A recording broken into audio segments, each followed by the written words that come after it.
పంజాగుట్ట ప్రజాభవన్ ముందు జరిగిన ప్రమాదం కేసులో పోలీసులు విచారణ వేగవంతం చేశారు. మాజీ ఎమ్మెల్యే షకీల్ కొడుకు రాహిల్ గత ట్రాక్ రికార్డును కూడా పరిశీలిస్తున్నారు. పంజాగుట్ట కేసుతో పాటు జూబ్లీహిల్స్ యాక్సిడెంట్ కేసు వివరాలను కూడా పోలీసులు పరిశీలిస్తున్నారు. 2022లో జూబ్లీహిల్స్ లో ర్యాష్ డ్రైవింగ్ జరిగింది. ఈ ప్రమాదంలో 2 మృతి చెందారు. ఆ సమయంలో కారులోనే షకీల్ కొడుకు రాహిల్ ఉన్నాడు. అయితే తానే కారు నడిపానంటూ అప్పట్లో అఫ్నాన్ అనే యువకుడు పోలీసులకు లొంగిపోయాడు. దీంతో అఫ్నాన్ పక్కనే రాహిల్ కూర్చున్నాడని పోలీసులు కోర్టుకు తెలిపారు. ఇదే కేసుకు సంబంధించి గతంలో పోలీసులు సరైన ఆధారాలు సమర్పించలేదనే ఆరోపణలున్నాయి. ఫింగర్ ప్రింట్స్ అఫ్నాన్తో మ్యాచ్ అయినట్లు కోర్టుకు తెలిపినా ఐడెంటిఫికేషన్ పరేడ్ సరిగ్గా జరగలేదని ప్రస్తుత దర్యాప్తు అధికారులు అభిప్రాయపడుతున్నారు. దీంతో పంజాగుట్టతో పాటు జూబ్లీహిల్స్ కేసును కూడా పోలీసులు పరిశీలిస్తున్నారు.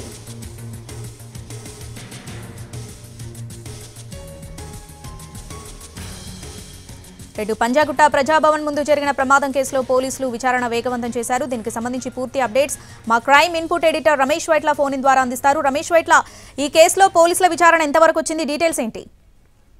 ఏదైతే పంజాగుట్ట తర్వాత జూబ్లీ 2 కేసులు కూడా అటు వెస్ట్ జోన్ పోలీసులు చాలా తీవ్రంగా విచారణ చేస్తున్నారు. దీనికి సంబంధించి పంజాగుట్ట సంబంధించి ఇప్పటికే పారిపోయి దుబాయ్ లో సెటిల్ అయిపోయిన రాహిల్ కోసం ఎన్ఓసి జారీ చేయగా, మరోవైపు జూబ్లీస్ రోడ్ నెంబర్ 45 కూడా 2022లో కూడా ఒక ప్రమాదం జరిగింది. అక్కడ పెళ్లిళ్ళు నమ్ముకునే ఒక పాపతో పాటు ఒక మహిళ ఇద్దరు కూడా చనిపోవడం జరిగింది. అయితే కారు వెహికల్తో వచ్చి అత్యంత వేగంగా వచ్చి వాళ్ళ టీకట్టు తోటి వాళ్ళు చనిపోవడం జరిగింది. మరొక మహిళ కూడా ప్రస్తుతానికి బీదర్లో చౌబత్తుల మధ్య కొట్టుమిట్టాడుతుంది. అయితే దీనికి సంబంధించి అప్పుడు సరైన విచారణ జరగలేదు, సరైన ఆధారాలు ప్రొడ్యూస్ చేయలేదు, అప్పుడున్న సీసీ ఫుటేజ్ గ్యాదర్ చేయలేదు, అంతేకాకుండా అక్కడ సాక్షులను విచారించలేదు, ఫింగర్ ప్రింట్ తీసుకోలేదు, సరైన ఐడెంటిఫికేషన్ పెరేడ్ జరగలేదు అనే ఆరోపణలు ఉన్నాయి. ఈ ఆరోపణల మేరకు అటు రాహిల్ కు సంబంధించి మరొకసారి ఈ కేసులో జూబ్లీహిల్స్ రోడ్ నెంబర్ 45 జరిగిన కేసులో కూడా రాహిల్ ని నిందితులుగా చేయబోతున్నారు.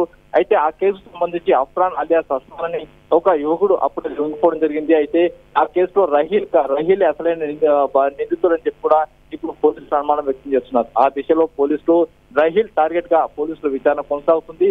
దీనికి సంబంధించి పూర్తిగా విచారణ చేస్తున్నాం. త్వరలోనే అన్ని విషయాలు కూడా వెల్లడిస్తామని కూడా అధికారులు చెప్తున్నారు. Right Ramesh Vaitla, thanks for the updates.